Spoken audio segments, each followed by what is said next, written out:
आपको पता होगा कि इस समय कोटद्वार में नगर निगम के जो चुनाव है, नगर निगम के चुनाव लगातार जारी है और 40 के 40 वार्डों में पार्षद और निर्दलीयों का तो लगातार भरमार कोटद्वार के अंदर हो रखी है। वहीं अगर मैं बात करूं महापौर प्रत्याशी के लिए, तो महापौर प्रत्याशी के रूप में बहुजन समाज पार्टी से महेश नेगी भैया भी कहीं ना कहीं चुनावी मैदान पर। महेश नेगी के बारे में बता दें तो महेश नेगी जी भी कहीं ना कहीं एक एडवोकेट है और बहुजन समाज पार्टी से लगातार चुनाव लड़ते हुए आ रहे हैं। और नगर पालिका, जिस टाइम पर नगर पालिका थी, नगर पालिका के टाइम पे 2013 के टाइम पे कहीं ना कहीं बहुजन समाज पार्टी ने एक बहु प्रचंड जीत से यहाँ नगर पालिका अध्यक्ष का चुनाव जीता था। और आज विशाल जनसभा का भी कहीं ना कहीं आज आयोजन महेश नेगी द्वारा किया गया है। तो सीधा उन्हीं के पास चलते हैं और उन्हीं से बात करते हैं कि किन विजनों के साथ में इस बार चुनावी मैदान पे हैं। तो नेगी जी, आप बहुजन समाज पार्टी से इस बार चुनावी मैदान पे कैसा लग रहा है? जनता के बीच जा रहे हैं तो जनता के बीच हमको बहुत लोग खुश हैं और लोग चाहते हैं कि परिवर्तन करना। उन्होंने भाजपा और कांग्रेस को देखा और भाजपा और कांग्रेस का कार्यकाल झूठा रहा है। उन्होंने जो भी वादे किए वो अपने उम्मीदों पे खरे नहीं उतरे और इस समय लोगों ने मन बना दिया है बहुजन समाज पार्टी को यहाँ से जिताने का। हमारे पास जितने भी लोग यहाँ पे हमको समर्थन कर रहे हैं, हमारे साथ जो यहाँ पे हमारे रैली में, हमारे जो है सभाओं में, छोटी बड़ी सभाओं में जो भी लोग इकट्ठा हो रहे हैं वो हमको जो है अपना समर्थन भी दे रहे हैं, साथ में जो है वो पूरा सहयोग भी कर रहे हैं कि जो है जो भी मीटिंग का खर्चा है वो सब अब आपस में मिलके ही उसको कर रहे हैं। और मुझे पूरी उम्मीद है कि मैं यहाँ से जो हमारी जो जनता है अब 2013 का इतिहास दोहराएगा, 2025 में बहुजन समाज पार्टी को यहाँ से मेयर का प्रत्याशी चुन करके भेजेगी। वहीं अगर बात करूँ तो किन मुद्दों को लेके इस बार आप चुनावी मैदान पे हैं? जो हमारे मुद्दे हैं यहाँ पे इस समय आप देखोगे कि पूरा कोटद्वार कचरे के ढेर में तब्दील हो चुका है और आवारा पशुओं ने जो है पूरे कोटद्वार में आतंक मचा रखा है और बंदरों की समस्या से भी निजात नहीं मिल पा रही है और जंगली जानवर भी जो है लोगों को नुकसान पहुँचा रहा है और तमाम प्रकार की समस्याएं। जो कोटद्वार की रोड है उनकी स्थिति बहुत दयनीय हो चुकी है। जो रोड ठीक ठाक थी वो तोड़ करके इन्होंने दोबारा से बना दी है और जो जहाँ पे रोड बननी थी वहाँ पे रोड बिल्कुल भी जो है ये बना नहीं रहे हैं और पूरा कोटद्वार में भेदभाव करने पे लगे हुए हैं। वहीं बात करें तो महेश नेगी जी के बारे में, महेश नेगी जी का चुनाव चिन्ह हाथी और खाना नंबर 1 है और वो पेशे से एडवोकेट भी हैं और कहीं ना कहीं 2013 का जो इतिहास दोबारा रचने की बात महेश नेगी जी ने कहा है। जिस टाइम पे नगर पालिका कोटद्वार होती थी तो नगर पालिका का में कहीं ना कहीं बहुजन समाज पार्टी 1% जीत लेकर आई थी और कहीं ना कहीं इस बार एक मजबूत कैंडिडेट भाजपा ने भी उतारा हुआ है, कांग्रेस ने भी उतारा हुआ है और कहीं ना कहीं निर्दलीय ने भी कहीं ना कहीं अपनी दांव ठोका हुआ है। तो इनसे किस प्रकार से आप जीत पाओगे? मेरा मुकाबला इन लोगों से नहीं है जो लोग झूठ बोलते चले आए हैं। आपने देखा होगा कि जो भाजपा के और कांग्रेस के जो हैं यहाँ पे इस समय, इन्होंने आपने देखा होगा कि ये लोग नगर निगम का विरोध कर रहे थे और नगर निगम का विरोध करने के बावजूद जब ये 2018 में चुनाव जीत के गए तो ये कुर्सी में बैठ गए और इन्होंने अपने घर बनने का काम करा और ये झूठ बोल करके नगर निगम में बैठ गया। और आज भी जो है आप देखोगे कि किसी भी नेता ने ये नहीं बोला कि जो सफाई का जो पैसा जो 40 रुपये लिया जा रहा है, जब सरकार ने बोला कि 10 साल तक कोई टैक्स नहीं लिया जाएगा तो आप क्यों 40 रुपये जो जनता से ले रहे हो? अभी तो 4 साल और है, 4 साल तक जो है सरकार ने पूरा 10 साल मतलब जो है हमारा कार्यकाल 4 साल का और रह गया इनका। 4 साल के बाद ही जो जनता के ऊपर टैक्स बढ़ेगा और आप ले रहे हो। किसी भी नेता ने, किसी भी पार्षद ने, सांसद ने, विधायक ने अपने भाषणों में ये नहीं बोला कि जो है आप 40 रुपये जो जनता से लूट करके जो है अपने जेब भर रहे हो। ये बहुत बड़ा घोटाला है, इस घोटाले का हम पर्दाफाश करेंगे।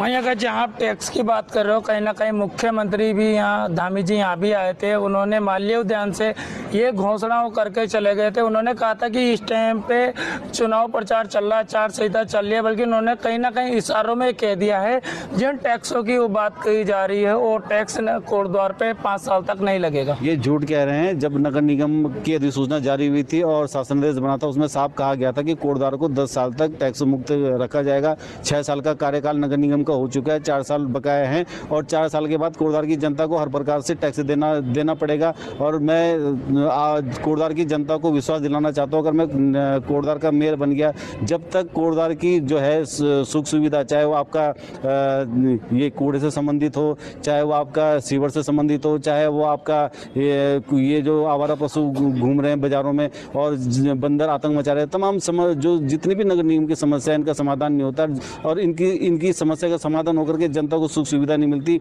तब तक हम नगर निगम का विरोध करेंगे और तब तक जो है टैक्स जनता के ऊपर बिल्कुल भी नहीं लगने देंगे। इसके लिए जो है हम पूरी जनता के सहयोग से पूरे कोटद्वार में डंका बजाएंगे कि जो टैक्स है ये 4 साल के बाद भी जनता के ऊपर ना पड़े, जब तक जनता को सुख सुविधा नहीं मिलती है। वहीं अगर आप कहीं ना कहीं महापौर बनकर आते हैं नगर निगम में, तो सबसे पहला कार्य आपका क्या रहने वाला है? सबसे पहला कार्य मेरा जो है वो कूड़े की समस्या का निदान करना और आवारा पशुओं की समस्या से निदान करना और जो बंदर घरों में आतंक मचा रहे हैं इनसे निदान करना और जो सड़कें जो खराब हैं उनकी जो है तो उनको ठीक करना, उनके लिए काम करना और जो खराब जो लाइटें इन्होंने लगा दी भाजपा कांग्रेस के टाइम पे, जो विद्युत के पोलों में लगी हुई है, जल्दी खराब हो जा रही है, इनकी जाँच करवाना और इनको जो है अच्छी क्वालिटी की लाइटें लगाना।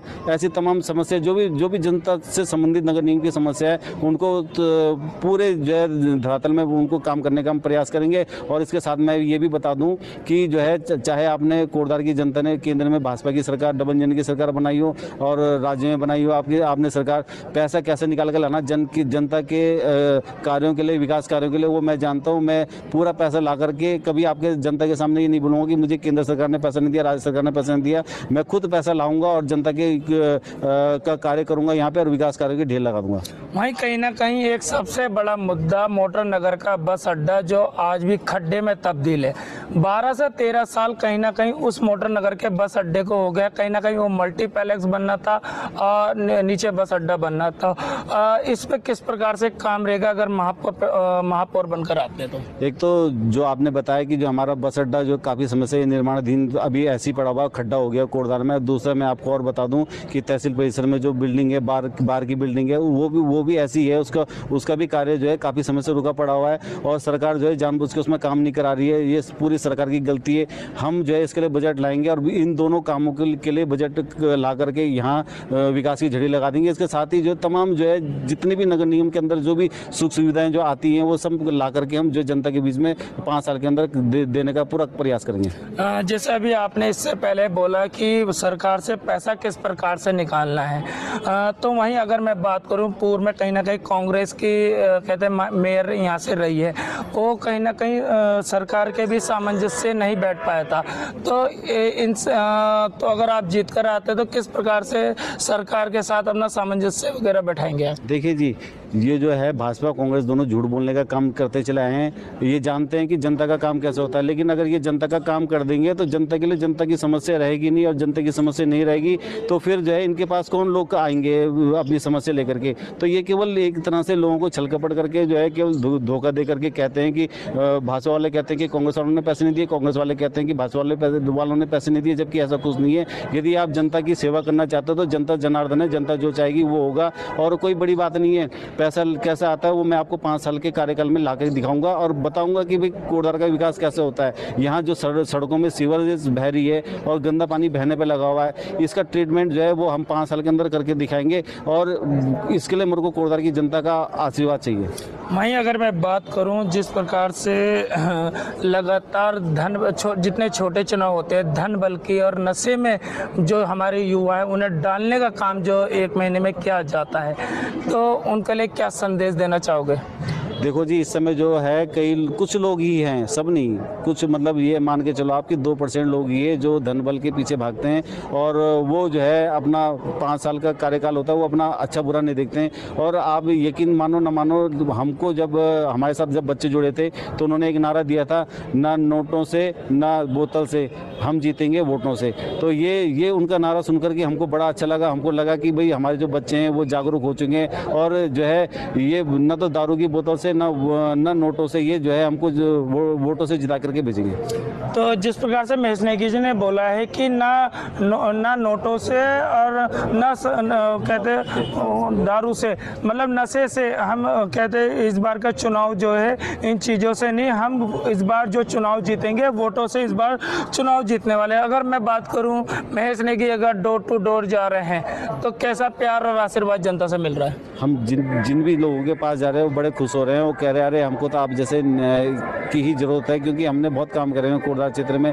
आज जो जितने भी लोग यहाँ पे मेरे आए हैं यहाँ पे, ये बिल्कुल निस्वार्थ भाव से आए हैं और ये इन्होंने मेरे को पूरा तन मन धन से हर प्रकार से सपोर्ट किया है। मैं को यहाँ कोटद्वार से जो भी मेरे समर्थक आए हैं और जो समर्थक आने वाले हैं, मैं उन सबका जो है तहे दिल से धन्यवाद करता हूँ कि आपकी उम्मीदों में मैं खरा उतरूँगा। जो भी नगर निगम के कार्य होंगे वो नगर निगम के बीच में जाकर के जनता दरबार लगा करके ही होंगे। हमारे कोटद्वार की जनता को नगर निगम में आकर के अपना परेशान होने की जरूरत नहीं पड़ेगी।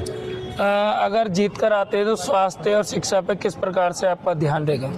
देखो जी, इस समय शिक्षा की व्यवस्था जो है बहुत चरमरा गई है। जो सरकारी स्कूल उनका जो है सरकार प्राइवेट उनको बना रही है। और स्वास्थ्य की स्थिति ये हो गई कि अगर कोटद्वार का जो हमारे सरकारी अस्पताल है वह तो बहुत बढ़िया है, लेकिन उसमें डॉक्टर नहीं है। आज भी अगर किसी हमारे क्षेत्र की जनता का पेट दर्द होता है या कोई दुर्घटनाग्रस्त होता है तो उसको कोटद्वार से बाहर रेफर कर दिया जाता है। आयुष्मान कार्ड के हाल ये है कि मैक्स जैसे अस्पतालों में आज भी मैं दावे के साथ कहता हूँ कि आयुष्मान कार्ड नहीं लिया जाता है। जैसे कोटद्वार या अन्य उत्तराखंड में जो अस्पताल हैं, आयुष्मान कार्ड के अंतर्गत जो 5 लाख का सरकार ने जो दिया है बजट, वो हफ्ते भर में वो साफ कर दे रहे हैं। उसके बाद जो है आम जनता को कह रहे हैं कि घर बार बेचो चाहे कैसे करो, मरीज तब करेंगे ठीक जब तुम पैसे लेके आओगे। दूसरा शिक्षा की स्थिति ये होगी, जब शिक्षा को सरकार ने टैक्स मुक्त किया है तो क्यों आप जो है रीएडमिशन का पैसा ले रहे हो? कोटद्वार के क्षेत्र के जो जनता से आप हर साल जो है फीस क्यों बढ़ाने पर लग रहे हो? प्राइवेट स्कूलों में क्यों आप इतना जो है लोगों को आपने इतना महंगा शिक्षा क्यों कर दी है? और आप किताब भी बेच रहे हो स्कूल में, आप जो है ड्रेस भी बेच रहे हो। उसमें हमने हमेशा इसका विरोध किया है और ऐसी दुकानदारी को बिल्कुल भी नहीं चलने देंगे। हम भूमाफियों से भी हम निपटेंगे यहाँ पे और नशे से भी निपटेंगे। हमको पता है कि नशे के कारोबार जो कौन इसमें का काम करता है उससे भी हम निपटेंगे। और दूसरा मैं एक चीज़ और बताऊँ कि हमारे कोटद्वार क्षेत्र में जितने भी फल सब्जी रेडी का जो कारोबार चलाते हैं उनके सुनने वाला कोई नहीं है। जो वो गरीब लोग हैं उनको जो है जिसकी जान पहचान है उसकी ठेली तो जो है नगर निगम वाले पकड़ते नहीं है, लेकिन जो हमारे गरीब लोग हैं उनकी ठेलियों को उठा करके नगर निगम में ये रख देते हैं और जुर्माना जमा करने के बाद भी ये कई दिनों तक ठेली को जो है नगर निगम में रखते हैं। ऐसा मैं नगर निगम में बिल्कुल भी नहीं होने दूंगा। अगर तय बाजारी अगर नगर निगम ले रहे हैं तो तय बाजारी के हिसाब से जो है वो फर्श ठेली वालों को उनको उचित स्थान की व्यवस्था भी करवाने का मैं पूरा प्रयास करूंगा। और तमाम जो बहुत सारी समस्या है, इतनी समस्या है कि अगर मैं बोलना शुरू करूँ तो जो है 3-4 घंटे तो मुझे बोलने में लग जाएंगे। वहीं अगर मेन मुद्दा एक बहुत इस बीच में भी गरमाया हुआ था अतिक्रमण में कहीं ना कहीं सरकार दोहरा मापदंड अपना रही है, इस पर किस प्रकार से काम रहेगा? देखो जी, अतिक्रमण का जो मामला है वो माननीय हमारे न्यायालय में विचाराधीन है। न्यायालय से जो भी आदेश आएंगे उसी के अनुसार बिना भेदभाव के हम काम करने का प्रयास करेंगे। उसमें कोई भी चाहे वो अमीर हो चाहे गरीब हो वो जो है जो न्यायालय का आदेश होगा उसी के हिसाब से हम चलेंगे। हम जो है न्यायालय की ना अवहेलना करेंगे ना किसी को न्यायालय की अवहेलना करने देंगे।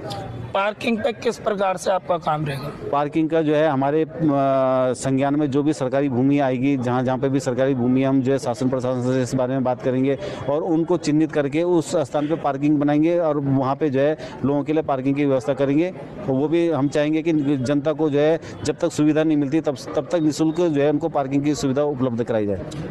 तो ये चीज़ महेश नेगी जी ने बहुत बड़ी बात बोल दी है कि जो सरकारी भूमि है, सरकारी भूमि पे पार्किंग का निर्माण किया जाएगा और जब तक जो सुविधाएं हमारे कोटद्वार क्षेत्र को मिलनी चाहिए वो सुविधाएं जब तक नहीं मिलेगी तब तक वो पार्किंग शुल्क भी नहीं लिया जाएगा। वहीं अगर बात करें कांग्रेस और भाजपा की, तो कांग्रेस भाजपा ने ये चीज़ बोली है कि हम जो पार्किंग जहाँ बनाएंगे उससे कहीं ना कहीं थोड़ा बहुत जो शुल्क है वो शुल्क लिया जाएगा। और एक तरफ जो बहुजन समाज पार्टी से महेश नेगी जी इस बार मेयर के लिए खड़े हुए हैं, उन्होंने एक बहुत बड़ी घोषणा यहाँ से कर दी है। अगर सरकारी भूमि पे जो पार्किंग बनेगी उस पार्किंग से 1 रुपए का भी शुल्क नहीं लिया जाएगा। जाते जाते जनता से क्या अपील करना चाहेंगे आप? जनता से मेरी यही अपील है कि जिस प्रकार से आपने हर बार भाजपा और कांग्रेस को यहाँ से जिताया और आप उनका जो है कार्यकाल देखो कि उन्होंने जो है वास्तव में जो है अपने काम पूरे किए कि नहीं किए, ये सच्चे हैं कि झूठे हैं। इस आधार पे जो है आप मुझे जो है आप 23 जनवरी 2025 को यहाँ पे बहुजन समाज पार्टी को महापौर के पद पर भारी से भारी बहुमतों से विजयी बनाएं और भाजपा कांग्रेस की जमात को जब्त करें। ये मेरी ऐतिहासिक जीत होगी और इसका सारा श्रेय मैं कोटद्वार की जनता को देता हूँ। तो ये थे हमारे साथ में महापौर प्रत्याशी बहुजन समाज पार्टी से महेश नेगी जी, और महेश नेगी जी एडवोकेट भी है, और जो खाना नंबर 1 है और चुनाव चिन्ह हाथी है, तो इस पे मोहर लगाकर महेश नेगी जी को भारी मतों से विजयी बनाए। इसी प्रकार से आप मेरे साथ बने रहिए।